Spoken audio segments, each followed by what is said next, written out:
Some people are single for a season. Others seem to always be single. Not unlucky, not undesirable, not unworthy, just alone. And the strange thing is, they're rarely surprised by it anymore. Years pass. Relationships start and end around them. Friends pair off. Lives change. And somehow, they stay exactly where they are. This is the psychology of people who are always single by Clarity Quest. Because this isn't really about dating, it's about something deeper. So here's the question most people never ask themselves. What if always being single isn't bad luck, but something your mind is quietly choosing? Ask someone who's always single why, and they usually have an answer ready. I'm just independent. I'm focusing on myself. I haven't met the right person yet. And those answers aren't lies, they're explanations that protect. Because if it's timing, then there's nothing to fix. If it's independence, then it's a strength.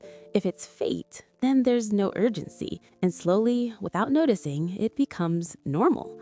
But psychology isn't interested in comfort. It's interested in patterns. And patterns always point somewhere deeper. Here's something psychology understands well. The human mind doesn't chase happiness first. It chases safety, especially emotional safety. And for some people, intimacy doesn't feel safe. It feels unpredictable, uncontrollable, exposing, not because they don't want love, but because love once came with a cost. Maybe it meant walking on eggshells.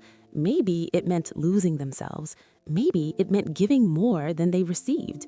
Even if those memories feel distant, the nervous system remembers. So the mind adapts, not loudly, not dramatically, quietly. The adaptation looks harmless at first. You become self-reliant, emotionally contained, low maintenance. You stop needing too much, expecting too much, hoping too much. You learn to enjoy solitude, structure, control, and it works. Life feels calmer, predictable, manageable, and slowly, without noticing, it becomes normal. But here's the problem with adaptations.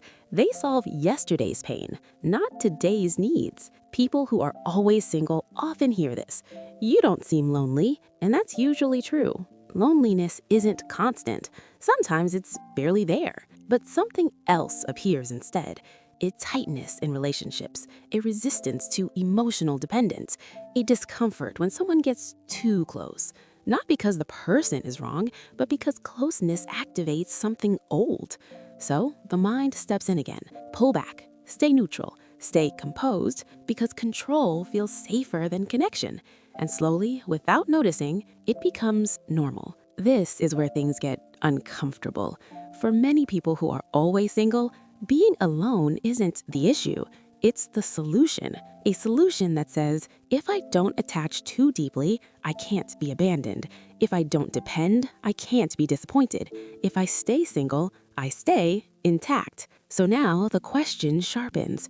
Is your independence freedom or armor? Because once you ask that question, you can't unhear it. Psychology doesn't call this dysfunction. It calls it adaptation. At some point, your mind learned that closeness came with a price, so it learned how to minimize risk, not to hurt you, but to protect you. The tragedy isn't that people who are always single can't love, it's that they learned, often very early, that love wasn't safe. And until that belief is examined, the pattern keeps repeating, silently, automatically. Here's something rarely talked about. People who are always single often value depth, authenticity, real connection, which makes the pattern even more confusing. They want closeness, but fear what closeness does to them. They want love, but feel constrained inside it. So they oscillate, interest, withdrawal, distance, not because they're inconsistent, but because two parts of them are in conflict. One wants connection, the other wants safety, and slowly, without noticing, it becomes normal. So if you've always been single, the real question isn't, what's wrong with me? It's this: what did my mind learn about love that I've never been taught to unlearn? Because patterns don't disappear through willpower, they dissolve through awareness. Awareness gives you something powerful: choice. Not pressure, not force, choice. This doesn't mean you need a relationship, and it doesn't mean you're incomplete. It means your mind did what it was designed to do. It protected you. But protection doesn't have to become a prison.